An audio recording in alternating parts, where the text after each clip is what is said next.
Okay, so my name is Dr. Lauren Brunswick. Sorry about some of the tech issues. I'm a very good chiropractor, but not very techy.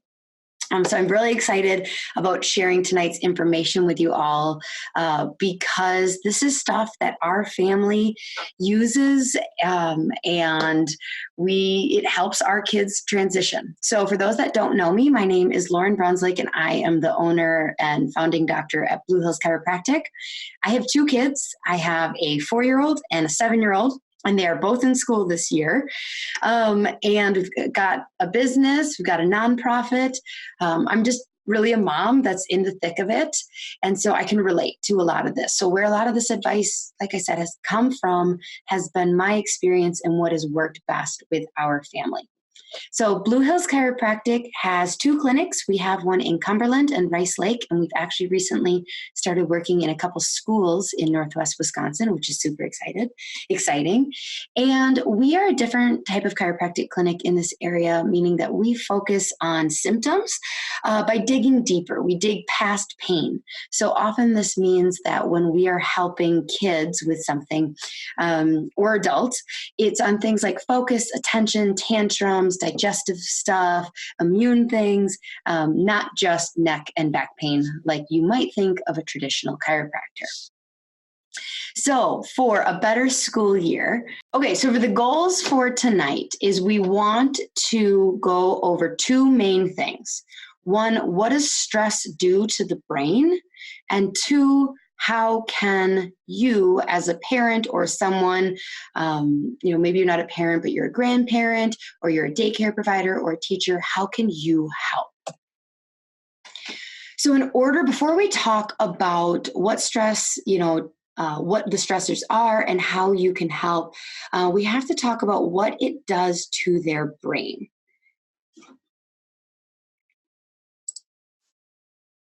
All right. So there we go. Now, hopefully you guys can see this now. What a mess. I tell you, technology. We'll get better at this. All right. So before we can really go into what are the different types of stressors that kids encounter and what you can do, we have to talk about what does stress do to their brain. So think of their brain like a sponge, okay? So the whole purpose of our brain and our nervous system is to absorb and take in everything around us, all of our environment. This is good and bad. So there's lots of different stressors that we'll talk about.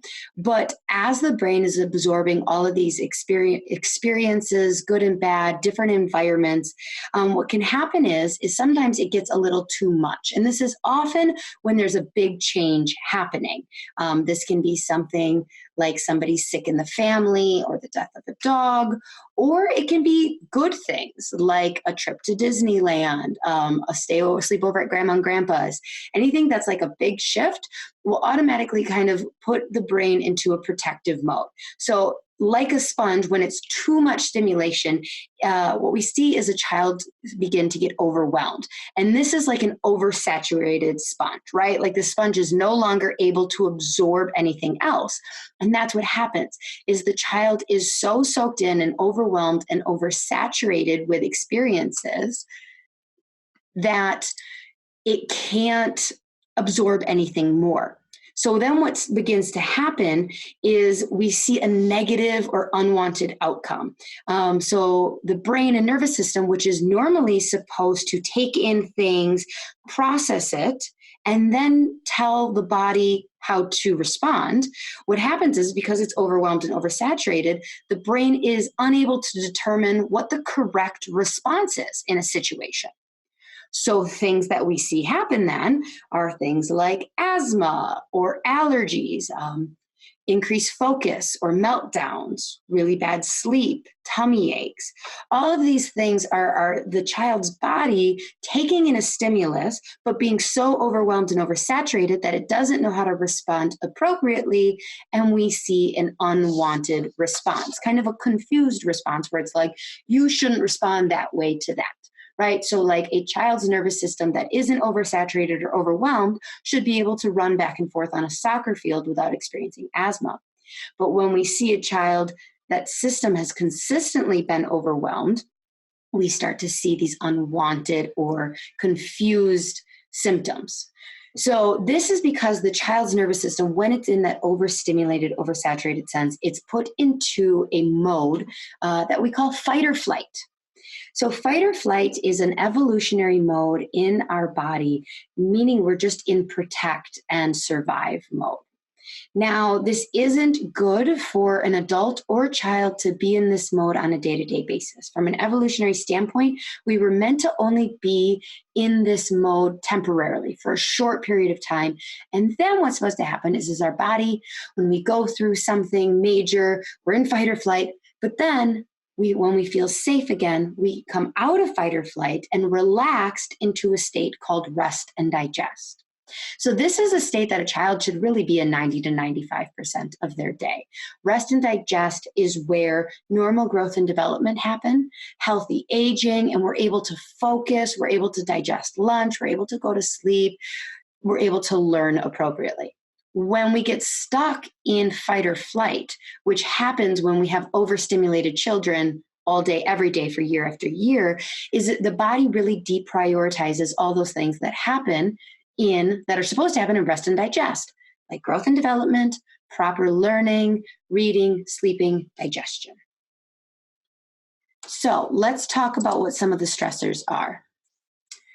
So some of the major stressors to the brain, first of all, I said just the general environment is what often triggers a child. So this is a change of an environment. It can be good or bad. But other stressors in addition then, which become a bigger deal when there's this change in environment, are things like noise. So I cannot emphasize the importance of quiet time. Because noise, when a child is an oversaturated sponge, all noise is extra stimulus. It's like static that just won't stop. It makes it even harder for them to focus and concentrate. Things like requests of the child. So these are directions. Now, what I will say is you're like, okay, well, I have to ask my child to put their shoes on. But what we encourage is like trying to use calmer, softer language instead of yelling from the other side of the house. Like, I'm a mom. I know these are sometimes not ideal, but I'm here to tell you what the ideal is, okay? And you just sprinkle it in your day. So a frequent request, so this is from parents, from teachers, but like when a child is feeling bombarded, like put yourself in the child's stage, when you're like trying to unload the dishwasher and like your husband's asking where his belt is, and then your son's asking if you packed him the right turkey lunch sandwich, and then your daughter's saying, where are my shoes? And you're just like, bah, right? It's the stimulus. Kids are like that. They're even more sensitive to it. Appointments are a big thing. And that kind of is like formal and informal appointments. So that can be play dates, that can be dentist appointments, it can be piano lessons, it can be soccer practice, it can be sleepovers. It's more appointments is like the very scheduled life that we do. There's no downtime for kids. And so it keeps them in that fight or flight. When there's no in-between time or downtime, the child's brain really struggles to switch into that rest and digest. And it keeps them just buzzing in that fight or flight. Lights is another common one. I mean, much more for like a sensory child, but I think we're all kind of have a little bit of sensory in us. But this could be things like fireworks, blinking lights, TV screens are a huge one, but like it's just another stimulus to the brain.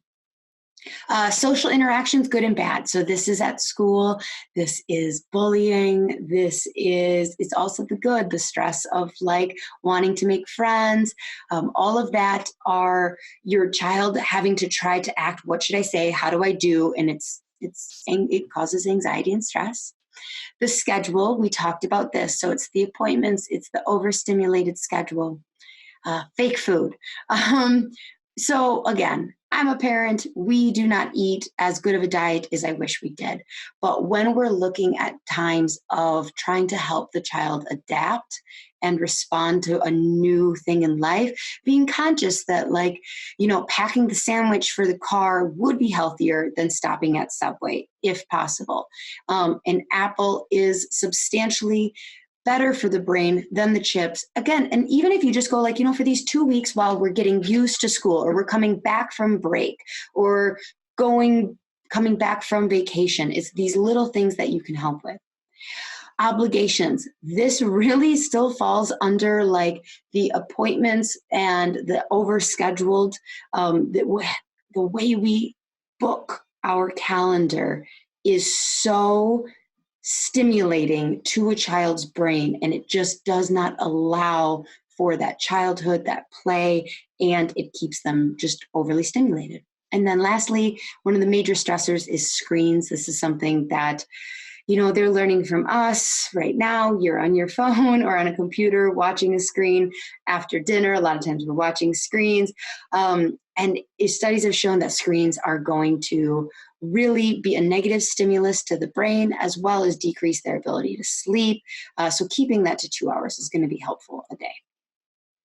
Okay, so now that we know what so the stress does to the brain, we're covering this all really, really fast because we're trying to keep it to a 30-minute webinar. I've got a kid to tuck in too. So we've talked about what the brain does when it's overstimulated. It becomes oversaturated, and then all of a sudden the brain can't process things appropriately, and we get like kind of weird responses that don't make sense. Then we talked about all the various different stimulus that are in a child's day to day. So now we are going to jump into our 7 tips for helping your child adapt to a new environment. So, number 1, we want to simulate calming exercises before the child is in a stressful situation. So this would be, it's kind of one of those things where if you are trying to coach a child through a new calming technique while they're really worked up, they're not going to hear you. It's not going to work. So this is where, as a parent, you would go like, hey, I noticed the last couple of days of school, you've come home from school really like stressed and angry. I would love to practice something or like talk you through something that maybe tomorrow on the bus ride home, you can practice after school, to help calm yourself down. Or you find that time, that language, but you give the child like, hey, this is a tool that you and I could do together, and that you can use anytime that you feel stressed or anxious. So this would be things like breathing techniques. So what a good thing to teach a child is to picture their belly like a balloon. And so as they breathe in through their nose, you want them to picture filling a balloon in their belly. And first they'll laugh and it's great, ha ha ha. But then just breathe with them. Tell them to breathe in through their nose, filling that balloon, and then out slowly through their mouth. If you have an older child, so like that wouldn't really work. This wouldn't work with my 4-year-old, but with my 7-year-old, if I could tell her to count for 4 as she breathes in and then breathe out for 4, that would be helpful. Another thing is teaching them how to visualize calm and happy places. So you would go like, okay, so the next time you're stressed, I want you to try and like remove yourself from the stressful environment and picture a more calming environment. So let's practice it now. So you tell them like, close your eyes, and should we pretend that we are on our vacation that we just took in Door County on the beach, or should we pretend that we're at Grandma and Grandpa's field, and like let them pick, which is more calming to them. Be like, okay, so let's say they want to be at Grandma and Grandpa's farm. So you go like, okay, let's close our eyes and let's imagine that we're laying on that side hill and we're looking up at the sky, and let's pretend that we see clouds and we hear birds, and you just walk them through. You're going to see the child's breathing kind of naturally, where you tell them like, you can do this without me. Whenever you're scared or anxious, close your eyes and put yourself back in this exact place. I recommend that. It takes quite a bit for a child to experience or like simulate, visualize a new place. But once they've heard you kind of walk through, it'll be easier for them to lay on that same side field, looking up at the clouds and hearing birds. So clenching and relaxing. I like this one a lot, but all of these, more than likely one of these is going to work really well for a child, and it could work different for each of your kids. So clenching and relaxing is just that, where you tell a child like, okay, here's what we're going to do. We're going to clench our fists and our arms really, really tight for 10 seconds. and then we're going to let it melt like butter. Okay. And so you clench, clench, clench, clench, and then relax. And then you can do the same thing with your face. Squeeze your face up really, really tight, tight for 10 seconds, and then relax. And then the last one is counting. Tell a child to pick a number. If they say 7, then great. Again, if you have a 3-year-old, they may only be able to count to 6, and that's okay. And then you teach them to slowly count to 6. And then slowly count to 6 again. If you have an older child and they say 108, then great. Teach them to count, just slowly. But the importance there is that you're practicing that ahead of time. Okay, so number 2, teach them how to communicate.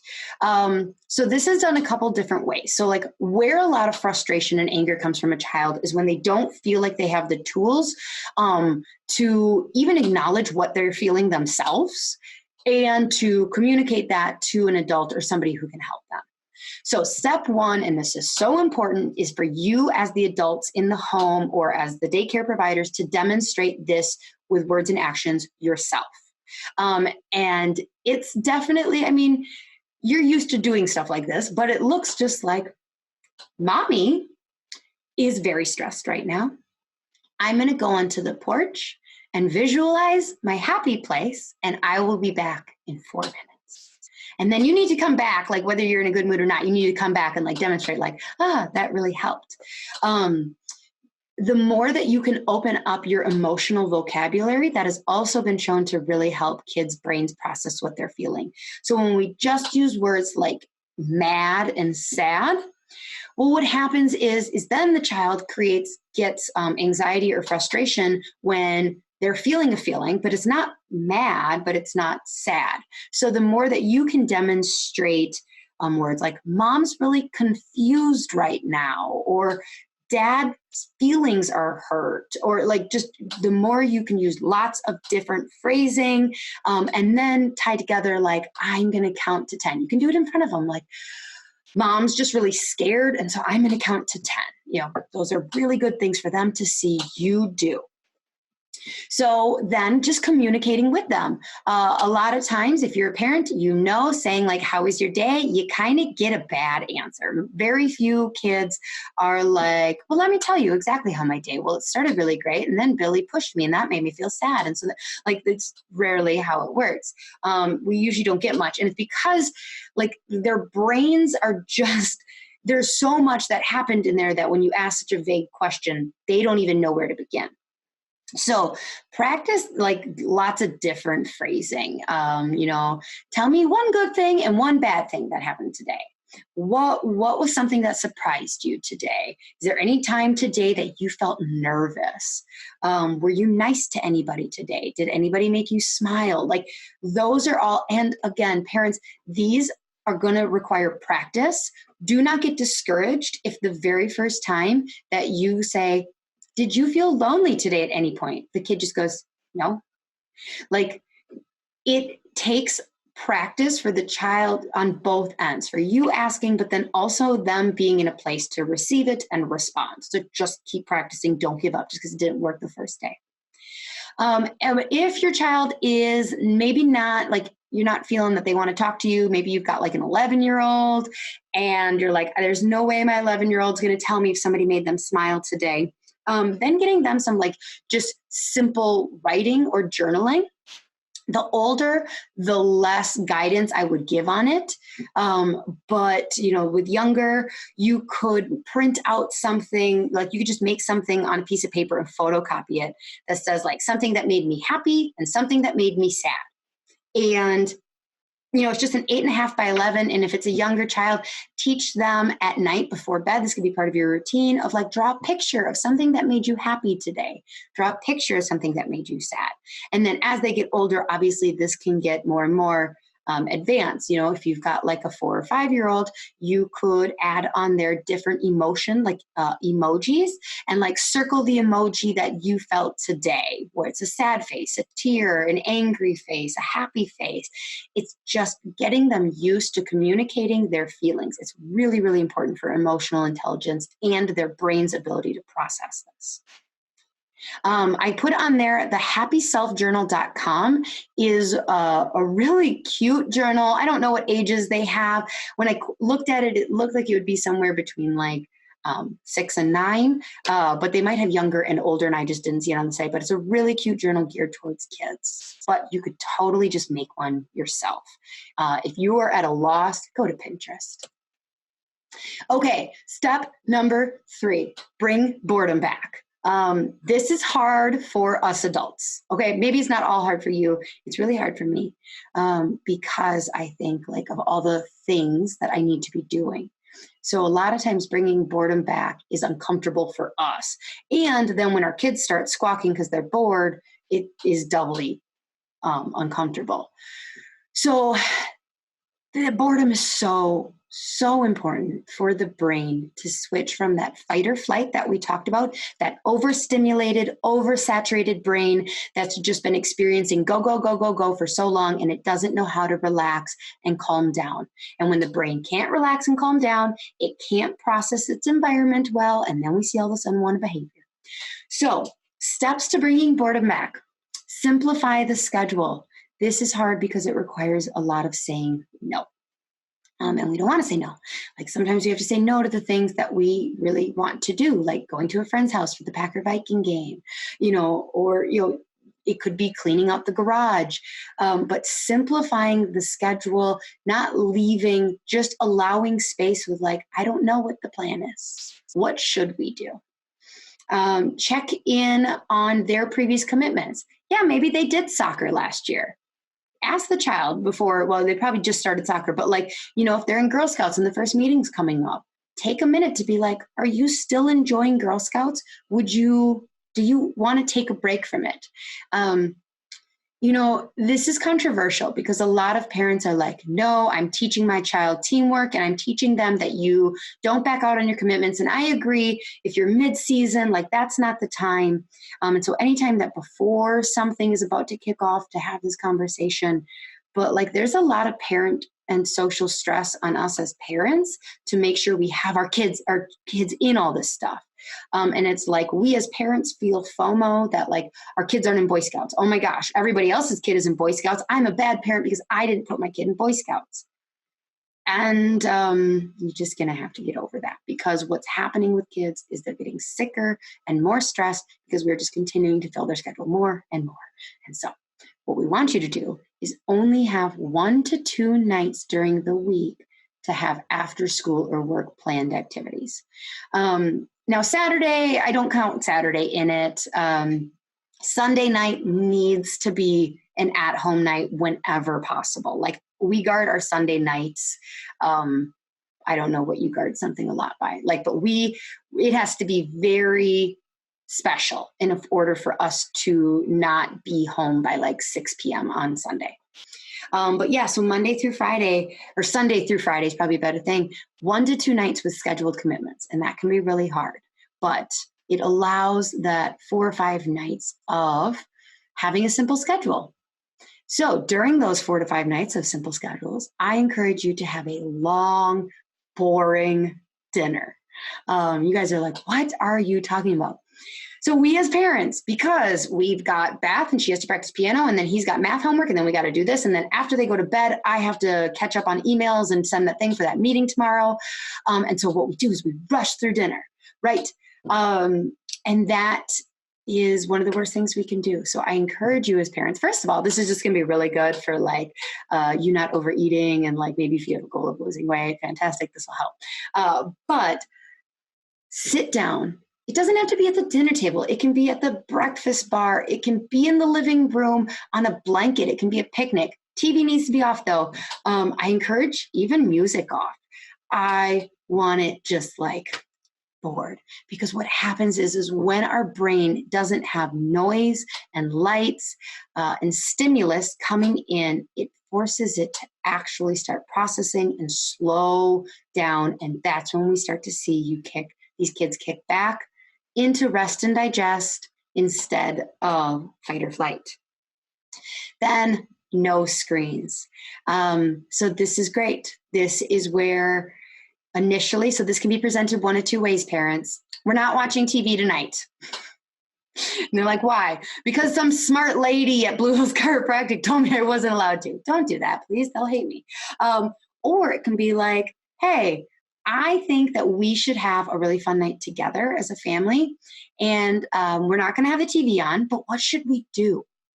And depending on the age of your child, like again, if you have an 11-year-old, they're like, oh gosh, I don't want to be with you. So then you guys can read. Okay, you don't have to read together. You can read in separate rooms. But when you tell a 6-year-old, like, what should we do? More than likely, they're going to be excited that mom and dad are delaying the dishes and all of that to like focus on them. Okay, so number 4, play. So I said I wanted you bored, and that's true. But I want you to kind of fill that time with these cognitive and motor things that have been shown to really help recharge the brain. So physical things like big movements like running, skipping, hopping, jumping, kickball, playing catch, throwing a ball, those are all, when you do big physical things, or at least a child, and it's good for an adult too, it is like taking a brain and plugging it into the wall like a cell phone charger. Like it is fantastic for restoring the brain's ability, like taking that sponge and just squeezing out all that excess water so now it can absorb more information readily. So that's important. Move. Or just one-on-one time. Coloring, puzzles, Legos. We still have some few weeks of fall here. Get outside, do a nature hunt, collect acorns, paint them, play with chalk. Okay, so I'm not a very creative person. I'm very not when it comes to pretend play, but this is why the internet is really wonderful things. Go on the internet and ask 10 make-believe things to play with your child. So you could play princesses who discover the cure for Googlebot's disease, which is a terrible disease that makes you extremely ticklish. Like be pirates who discover a new land, play you're on a cooking show. Like all of those things are just such quality connection time. And I know we're busy, and I know they're busy. And I know that by spending 37 minutes pretending you're on a cooking show means you might have to stay up 37 minutes longer because you didn't get work done. I'm not saying, if you can live this life every day, all year round, holy cow, our kids would benefit. That's for sure. But I can't. I know I can't. I cannot, move all of this. I'd be up until 11 o'clock every night, and I'm a very, very tired person. But during times of big change, like back to school, this goes a long way. 37 minutes of coloring goes a long way in your child's behavior the next day at school. I promise you. So number 5, sleep is absolutely non-negotiable for children. Now, what you may find is you're like, okay, well, I put my child in their bed, but they have a hard time falling asleep or staying asleep. We'll talk about how in number 7, what you might need to do there. Because sometimes what happens is when a child, we kind of keep repeating this, but it can be very simple, but it's a simple idea or concept, but we just don't talk about it very much as a society. So a child's brain is like a sponge. It absorbs every stimulus around it. Sometimes during periods of more stress or change in life, the sponge gets oversaturated and can no longer absorb anything more. When that happens, we see all these unwanted symptoms and behaviors, everything from asthma, allergies, poor sleep is what we're going to focus on. So what happens is we talked about during that oversaturated sponge, the child's system is in protect mode, or as healthcare professionals, we call it fight or flight. During fight or flight, the body evolutionarily does not sleep very well. The problem is that sleep is when we replenish, it's when we refuel, and it's when we recharge. So even though your child may be getting some sleep, if it is not quality sleep, there's no way that you are going to get great behavior from your child. So one of the best things that you can do is have an official routine.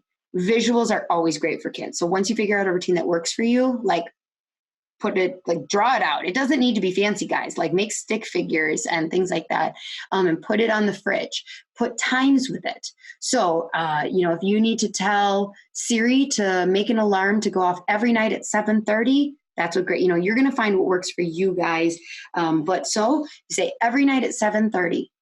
First, we go take a bath. Then we get in our PJs. Then we brush our teeth. Then we do 3 minutes of yoga or breathing or reading a book.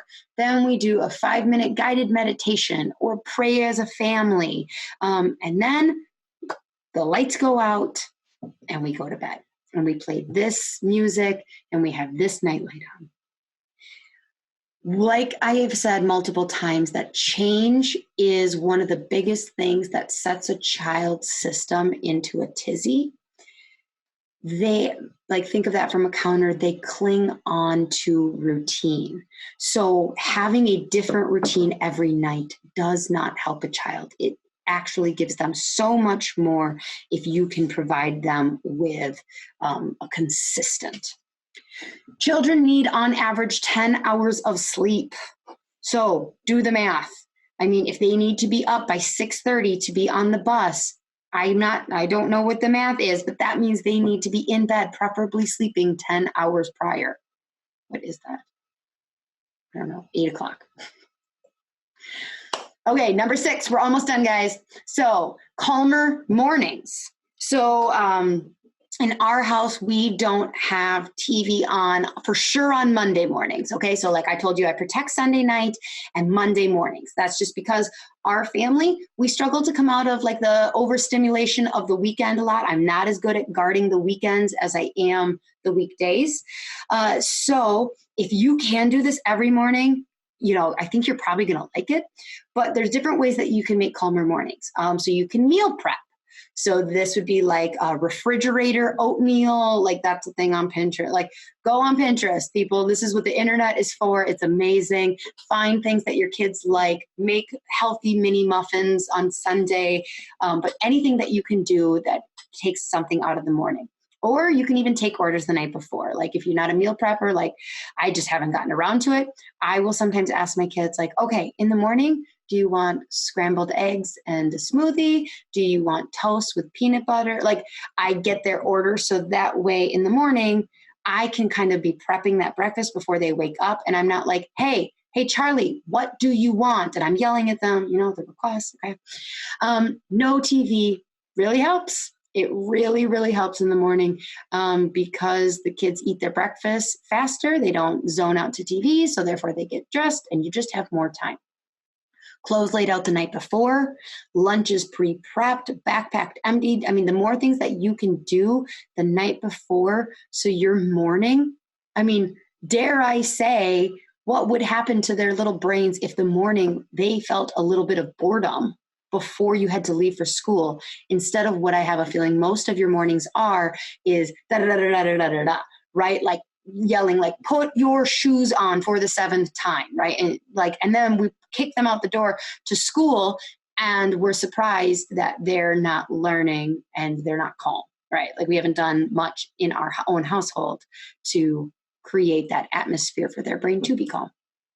Last, number 7.